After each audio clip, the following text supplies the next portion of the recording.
Keperiodikan sifat unsur. Ada 4 hal yang akan saya jelaskan di sini. Yang pertama adalah jari-jari atom. Nah, jari-jari atom itu didefinisikan sebagai setengah jarak terpendek antara dua inti dalam bentuk padat. Ini adalah definisi dari jari-jari atom sebuah ikatan logam. Jadi jari-jarinya adalah ini. Nah, untuk ikatan non-logam atau ikatan kovalen didefinisikan sebagai setengah panjang ikatan kovalen tunggal antara dua inti atom yang sejenis. Jadi, ketika ada dua atom yang saling berikatan, maka jari-jarinya didefinisikan sebagai setengah dari jarak kedua inti.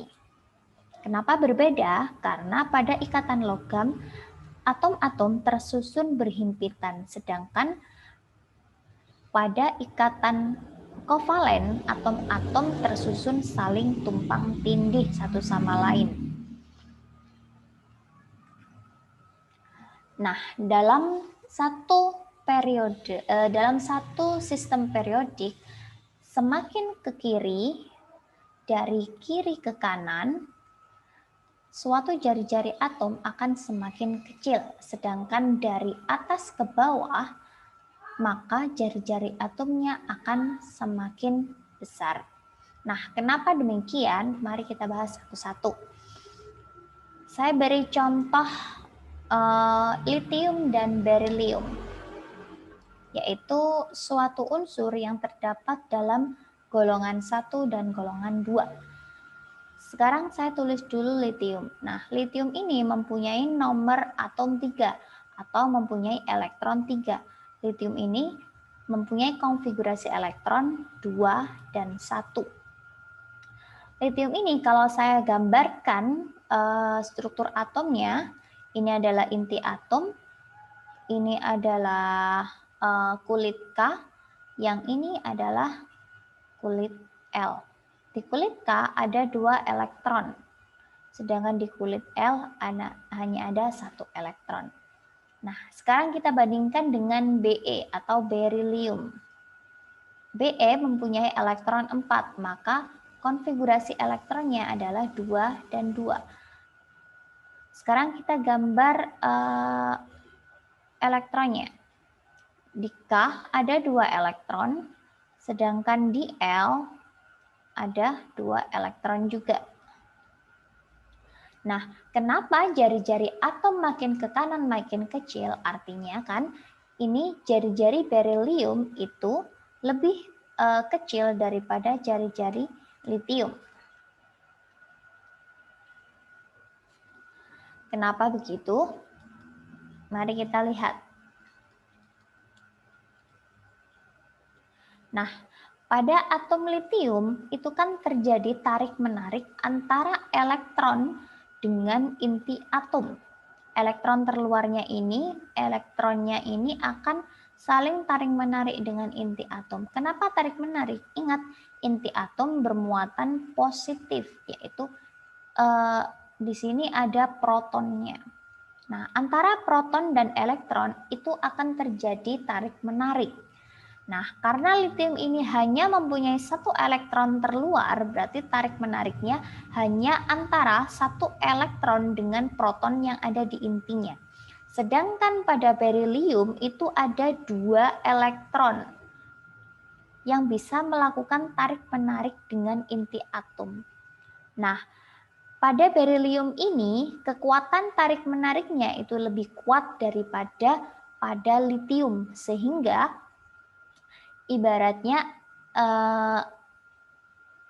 elektron pada berilium ini akan lebih mampat daripada elektron pada litium.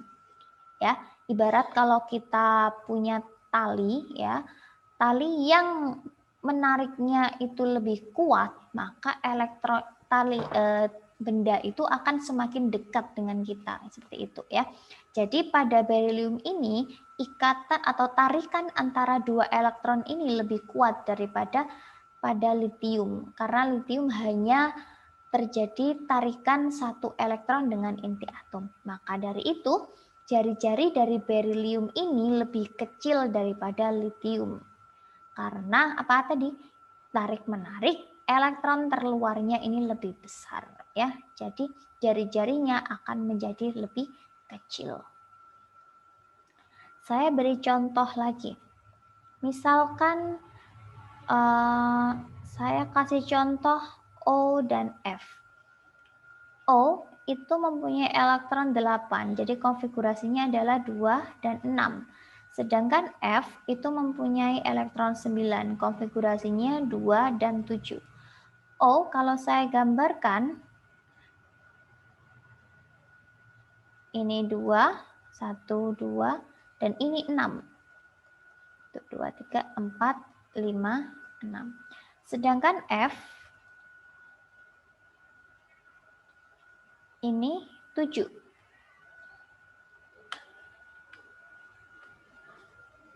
Sekarang saya hapus dulu.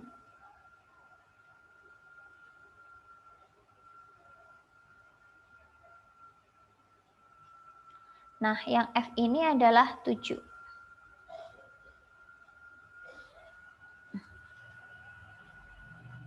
Oke. 1, 2, yang ini 7, 1, 2, 3, 4, 5, 6, 7. Nah, ini juga terjadi tarik-menarik antara inti atom dengan elektron terluarnya. Ini ada 6 elektron yang saling tarik-menarik dengan intinya. Sedangkan ini ada 7 atom yang saling tarik-menarik dengan intinya. Nah, semakin banyak elektron yang saling tarik-menarik dengan inti, maka dia akan semakin kuat tarikannya. Nah, karena tarikannya semakin kuat, maka jari-jarinya akan semakin kecil. Jadi kesimpulannya, jari-jari O dengan F itu lebih kecil jari-jarinya F. Kalau ditanya alasannya kenapa? Karena tarikan elektron terluar pada F dengan inti atomnya itu jauh lebih kuat daripada tarikan elektron terluar O kepada intinya, seperti itu. Sekarang kita bahas energi ionisasi. Jadi, energi ionisasi itu adalah energi yang diperlukan untuk melepaskan elektron terluar suatu atom dalam keadaan gas. Jadi misalkan energi ionisasi pada atom Li dan Be. Jadi Li dan Be itu bisa melepaskan elektron terluarnya. Dengan cara bagaimana? Li elektronnya 3, jadi konfigurasinya adalah 2 dan 1. Li itu bisa melepaskan satu elektronnya ini. Nah, ketika proses melepaskan elektron terluarnya ini, dia membutuhkan suatu energi. Nah, ini disebut dengan energi ionisasi, yaitu energi yang diperlukan untuk melepaskan elektron terluar suatu atom dalam keadaan gas. Kemudian kita bandingkan dengan Be.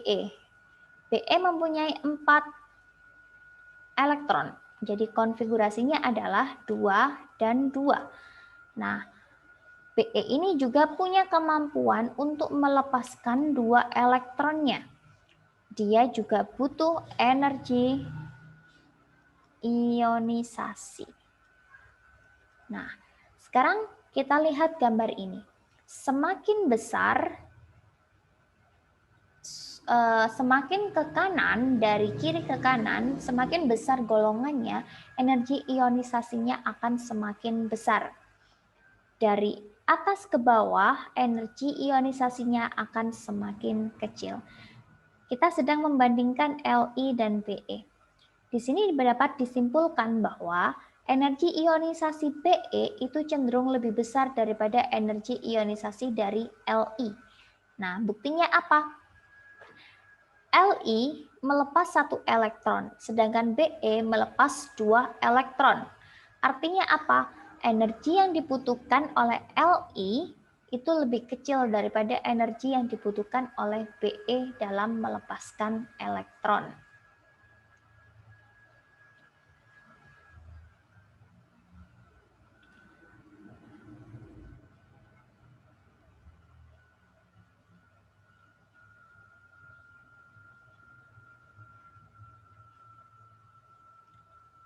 Afinitas elektron.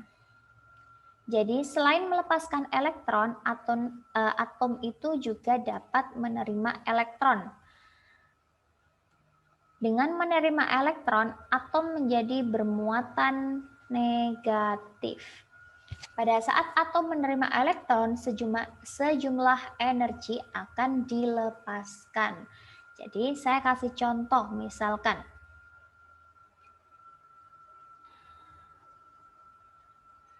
F akan melepaskan 1 elektronnya menjadi F negatif atau F min. Cl akan melepaskan 1 elektronnya menjadi Cl min atau Cl negatif.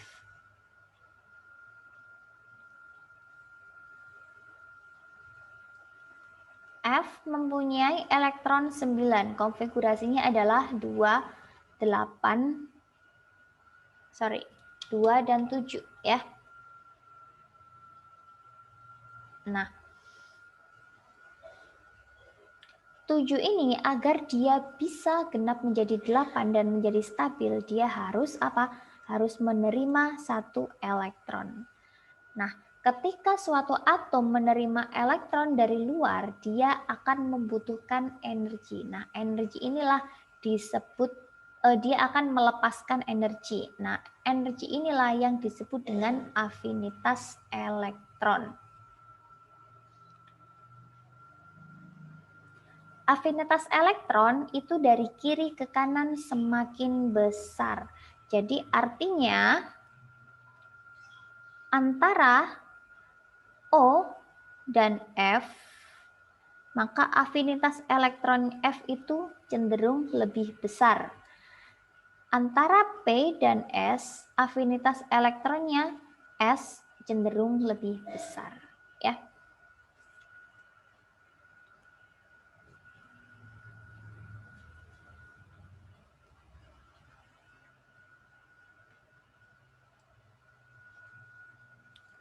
Selanjutnya adalah keelektronegatifan.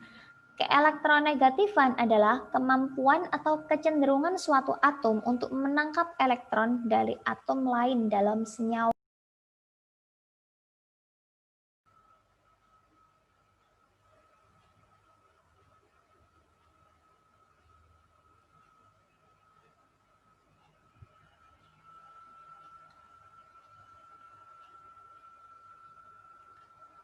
Dalam satu golongan dengan bertambahnya nomor atom, keelektronegatifan cenderung semakin kecil.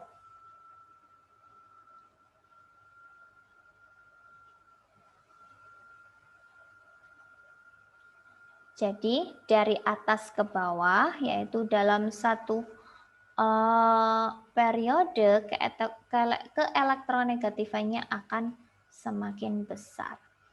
Kemudian dari kiri ke kanan atau dalam satu golongan, maka keelektronegatifannya akan semakin besar. Saya beri contoh O dan F.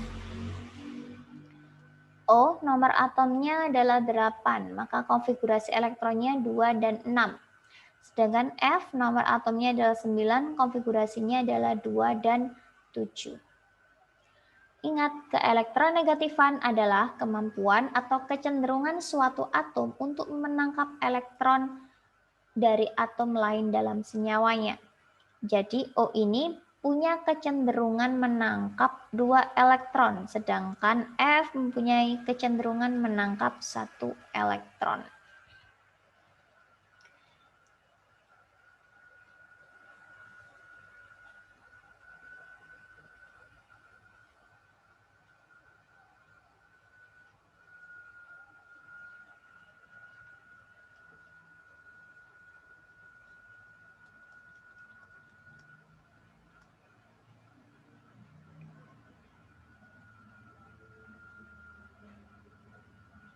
Kemudian